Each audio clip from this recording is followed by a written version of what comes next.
Muito bem, pessoal. Estamos aqui para mais um vídeo do nosso canal de Direito de Família.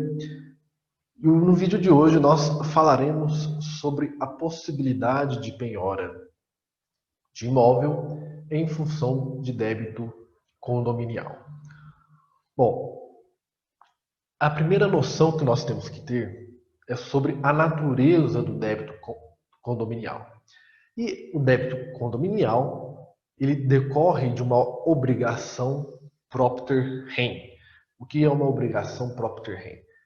É aquela obrigação que se origina em função da coisa. Ela nasce por causa da coisa, isto é, por causa de um bem, no caso, um bem imóvel. Então, o débito condominial, ele tem natureza propter rem, ele nasce em função da coisa, ele existe em função da coisa. Bom, e em decorrência dessa natureza, esta obrigação propter rem, ela acompanha a trajetória do bem, no caso, do imóvel. Então, eventual transmissão de propriedade deste imóvel não transmite esta obrigação propter rem. A obrigação propter rem não acompanha os antigos proprietários. Ela continua fincada no bem, porque ela é uma obrigação propter rem, ela nasce em função daquele bem. Portanto, esta é a primeira noção que nós temos que ter para entendermos a possibilidade de penhora de bem imóvel em função de débitos condominiais. Os débitos condominiais são débitos propter rem, acompanham a coisa independentemente de eventual transmissão de propriedade, independentemente de quem sejam os proprietários.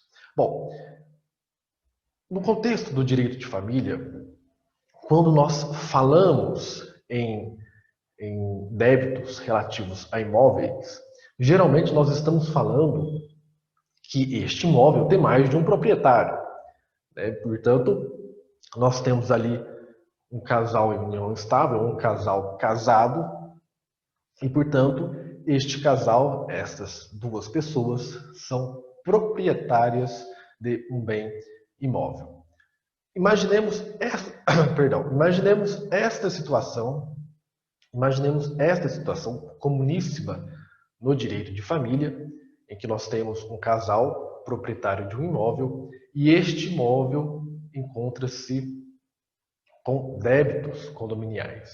Bom, neste caso, em que nós temos mais de um proprietário em relação ao imóvel, nós temos dois aspectos a observar. Primeiro, a responsabilidade entre esses proprietários, a responsabilidade entre estes companheiros ou entre estes cônjuges é uma responsabilidade solidária. É uma responsabilidade solidária alicerçada no artigo 264 do Código Civil. Outro aspecto que nós temos que observar é que, e esse já é um aspecto processual e não material, é que o litisconsórcio, aqui faltou um acento, o litisconsórcio entre estes coproprietários é um litisconsórcio facultativo. Então vejam, nós estamos diante de uma relação em que a responsabilidade entre os proprietários é solidária, mas processualmente o litisconsórcio, no caso passivo, é um litisconsórcio facultativo, alicerçado no artigo 114 do Código de Processo Civil. Bom, o que significa o litisconsórcio ser facultativo?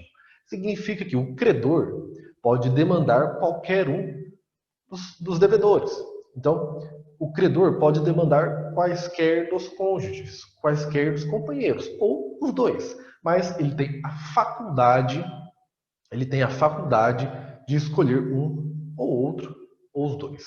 Bom, quando ele escolhe apenas um dos devedores, aqui que entra a particularidade que nós queremos apresentar a vocês. Então, diante de um litisconsórcio facultativo, o credor optou por demandar apenas um dos proprietários. Apenas o marido, apenas a esposa, apenas o companheiro, apenas a companheira. Enfim, ele demanda um dos dois. Imaginemos, portanto, que na fase de conhecimento deste processo, em que existe a cobrança de um débito condominial, apenas, por exemplo, a esposa figura no polo passivo. No momento do cumprimento de sentença, aquele que não figurou, no caso que eu apresento a vocês, o marido, não pode opor-se à eventual penhora do bem imóvel. Não pode opor-se à eventual penhora sobre o bem imóvel. A penhora é válida ainda que um dos proprietários, no caso o marido, não tenha participado da fase de conhecimento. Mas por quê? Ele também é proprietário. Ele não participou da fase de conhecimento do processo. Ele foi pego, entre aspas, de surpresa pela penhora do imóvel. Bom, o STJ, por meio da sua terceira turma, do julgamento do RESP 16.83419 do Rio de Janeiro, entendeu que não, pelo fato do litisconsórcio ser facultativo, pelo fato da responsabilidade entre os devedores ser solidária e pelo fato do débito condominial ter natureza propter rem, ou seja, nasce em função da coisa e acompanha a sorte da coisa, independe de que, na fase de conhecimento, um dos devedores, um dos cônjuges, um dos companheiros não tenha participado. Ainda assim, a penhora é realizada, o cumprimento de sentença é válida.